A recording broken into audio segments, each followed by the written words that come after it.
This September, the Bolton Octagon are presenting the brilliant Arthur Miller classic, A View from the Bridge. And we are here with one of its stars, Nancy Crane. Now, Nancy has one of those careers that people look at and just go, oh my goodness. She has been in television, theatre, stage, radio. I mean, we're talking about shows such as Inside Man, The Crown, Law and Order, Yellowfin, the Children's Hour, Number One Ladies Detective Agency. The list goes on, which is why we are so thrilled to have you here with us today, Nancy. So thank you. Oh, it sounds really good when you say it. It is really good. I don't really, have I ever done anything? It's like, wow, okay. Yeah, thank you for that. Yeah, you really have. So, and now you're going to be doing A View from the Bridge. So obviously it's the story of Italians who migrate to New York, and it does focus in on one family in particular. So can you kind of give us an overview and tell us what we might need to know about this play for those that don't know? Yeah, I mean, what's been really, I am going to answer your question, but what has been really interesting doing the play is that it's set in a very specific time. So it's the early 1950s in a part of New York called Red Hook, which is, they're trying to gentrify Red Hook. It's kind of resisting gentrification because it's slightly isolated. It's just across from Manhattan. It overlooks the Statue of Liberty. So you're close, but you're not quite there. And because of that, it's quite an insular, it's always been quite an insular neighborhood. And so it's fairly diverse, Red Hook. It always has been, but there were a lot of Italian immigrants went to Red Hook and worked because that's where the docks were. So that was the main, I think the dock workers, that was the main industry. And it's always had its own laws, Red Hook, put it safe. And a lot of illegal immigrants first came, they would get kind of smuggled in. They did deals with the mob or the syndicate, they call it in the play. And they'd get people over. So it's not that different from some of the stuff going on today. But so it's a neighborhood that's very isolated, that has its own rules. And into it come two of these immigrants who are family members of this one family. The American pronunciation is the Carbone family, Eddie Carbone and his family, or the Italian Carbone. So, which I'm not showing off because my character is actually Italian. So anyway, so what starts off is Eddie and his wife and his niece, they're doing these guys a good turn. It just turns the family upside down. And Eddie is also confronting things about himself. He's getting older. His relationship with his wife isn't what it once was. His relationship with his niece is very strong. Yes. I don't want to say too much. And yeah, there's kind of a love story in it, but the love story that destroys people. And okay, I don't want this to be a buzzkill. It's a tragedy. But in the sense that tragedies can sometimes make you feel better, yes, because it's both a release, but it's also like people trying to be the best versions of themselves, and circumstances just don't allow it. And so fighting against forces. And that's what Eddie does. Yeah, it goes somewhere, doesn't it? It definitely goes somewhere. Yeah. It's really interesting too, because I just found this out that Arthur Miller had done tons of research on it, and there's a famous movie called On the Waterfront with Marlon Brando in it from the same period that Arthur Miller had actually worked on, and then he fell out with the filmmakers because they kind of named names to the communist hearings in Washington. Anyway, he had all this research, and he'd like recorded longshoremen talking. He'd gone to Sicily. He'd done the whole thing. So in this kind of fever, he wrote the play in 10 days. And there is something about just this like, whoa, it's kind of, it does, as you say, go there. And it's got this kind of momentum. So the first reading, we were sort of, you sit around the table and it's kind of boring and, not boring. I didn't mean that. No, I know, yeah. It's kind of like, look, and it's just like, you're on the train and you go, even if you're sitting around a table. So I think once it's up on its feet in a full production, I think it's going to be really good. It is, and you are bringing Alfieri to us. So you're playing the character of Alfieri, who is a lawyer in the show, but is also kind of acts as kind of a narrator, like between the family and or the characters and us. So, what can you tell us about Alfieri?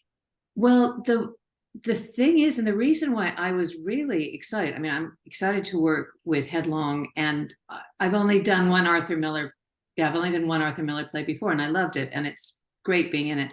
But in this production, it's the first time that a woman's played that character, Alfieri, and they got the permission from the Miller estate to do it. So it really changes the character, but it actually makes so much sense because in a way, because we're doing this in 2023, and this is like post Me Too.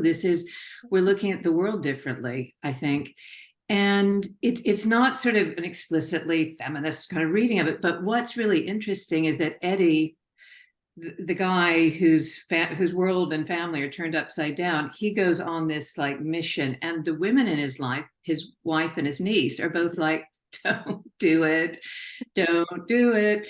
And then Alfieri is also like, don't do it. So it's interesting that there's this it's actually all women who he just can't, because there's this honor code. There is this, it's about justice, his idea of justice, and that very Sicilian idea of justice. And yeah, it kind of opens it out in a way that it's not just a man telling us things. It's like, I think there's something about the strangeness which makes it more accessible. Yes. And it's really fun to play with, and really fun to have figured out how a woman could have ended up as a lawyer in Red Hook in the early 1950s. Yeah, it's going to be, like you say, it's going to put a whole new perspective on it. It's going to be so interesting. And I think as well that the character of Alfieri, I think Alfieri is the bridge in A View from the Bridge, because you've got that link between the characters and the audience, kind of breaking that wall, but also, as you've said, so because they're a lawyer, they uphold like the actual law. Yeah. But then, unlike Eddie, uphold and believe in this unwritten sort of, as you've said, the code of silence, this unspoken law, and it's kind of again the bridge between the two. So do you think is that me just going crazy, or is that a way? I think I'm like, oh, that's good, right? Yeah, no, it's good. No, I think you're right, and I think because I remember when I met Holly for it, the Polly, the director, and it was kind of, we were like, what is the bridge? You know, we're kind of talking about like A View from the Bridge. What does that mean? And because I think the Brooklyn Bridge is mentioned like once. It's not like a huge theme in the play, so it's something else. And I think I think what you've said is actually right, that Alfieri is this kind of bridge between a world that we recognize and then this weird world that is really fully realized. Everyone in Red Hook is kind of on board with this. But yeah, and it's interesting for a lawyer, she keeps going, well, yeah, I mean, you don't want to mention that because that, you know, they came in the country illegally, so I don't think you want to mention, you know, so she's kind of complicit with what's going on, but she's also very passionate about the law. And I think what we've realized is she kind of has to explain law to people, to some of the immigrants, because they're like, well, I'm going to kill him. And she's like, no, you can't. This is America. You can't just kill somebody. Yes. Whereas in Sicily, if you didn't kill somebody, they'd be like, are you crazy or something? You should have killed him. So, you know. And obviously we've talked about like Eddie does kind of break this code of silence. And when that happens, obviously Alfieri kind of says that there's something perversely pure about that. And I guess that kind of means that I don't know, like everyone's got the breaking point, so don't judge too harshly, maybe. I think that's such a good thing that you've just, you know, kind of teased out of it, because yeah, it's a really interesting statement, and it's one I'm still thinking about. But I think Arthur Miller wrote an essay about tragedy in the common man, and why, and tragedy is usually about kings, and like in our modern time, people are like, oh well, tragedy doesn't really happen, and he's saying, well, it does, because it is that thing about somebody fighting for their dignity. Yes. And you're not going to be allowed it. And I think what Alfieri says is, he was wrong. I know he was wrong, and don't want any spoiler alerts, but the outcome was useless, but there was still something in that purity of trying to be who he was in this world. And he allowed himself to be wholly known. And that, and in a way, it's one of those things that you can understand emotionally. It's hard to articulate. Yes. In a way, I have to know what I'm saying because I'm saying it. So yes. But it's kind of a work in progress, but I kind of feel what is meant. What do you think Alfieri's breaking point would be? What do you think that would be? I'll put you on the spot there.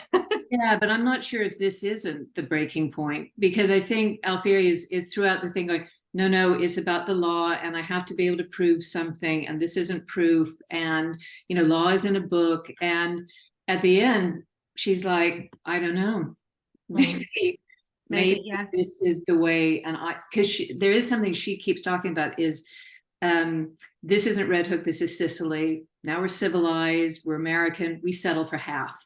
And she keeps talking about this settling for half, and it's better. It's, you can live your life. You're not, like running around and with blood, having blood feuds with people. But I think at the end, she's like, maybe I was wrong. Maybe this is about being alive instead of this half-life.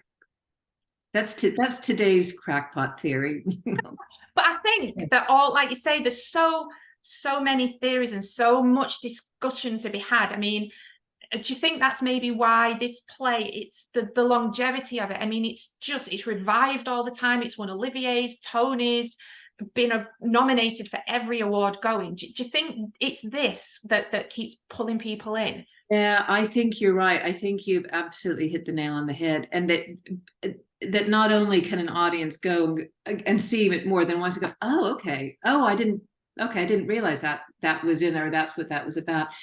And the other thing is, I think it keeps it fresh if you're doing a long run for actors, because you're always thinking, oh, it means, why didn't I see that on press night? Okay, well, at least now I've, about 2 days from closing, I figured it out. But the good, because I did a while ago now, and another Arthur Miller play, The Price, and it was like a long tour, so it was 12 weeks. And it was one of those things that it never got stale. You were always finding new things in it and I think that probably it's so layered, Arthur Miller. And when we kind of talk about everything, it all, like, even the names mean things. So like Alfieri means like standard bearer, or is this kind of person who is immovable, who is I think he's just thought about every detail. And so I think that's what keeps people coming back and interested in trying to decipher it. And there's a line Alfieri has about, well, it's not like there was a mystery to be unraveled, but in a way, these plays are mysteries to be unraveled. Yeah, they really are. And like we've talked, obviously we've said that there's awards and everything there, but that's kind of the end of the production. So if we go right back to the beginning, can you kind of, for people who are interested, talk us through what a journey would look like? Because people just think actors are, well, maybe people think actors are people who go on stage or in film or TV and act, but there's a whole journey before it, from casting, auditions, like you've mentioned, rehearsals, read-throughs, even this now, doing this, press. What does it look like, and how much time do you have to do it? In this instance, we've got 5 weeks rehearsal, which is so nice. Yeah. It's quite, more is more is good. And I think in a play, because it in a weird way, what I was saying about it being so very much set in this early 50s in Red Hook, in a way it's almost like doing Shakespeare. So we're having to kind of figure out what things mean. And so I think, to go back to your question, like there's the audition process, and you have to do some work, quite a lot of work, just to get your head around, and especially something like this, that's so dense, before you go in. And then you're like, oh, I don't care. And then I'm like, no, I really, really, really, really want this part.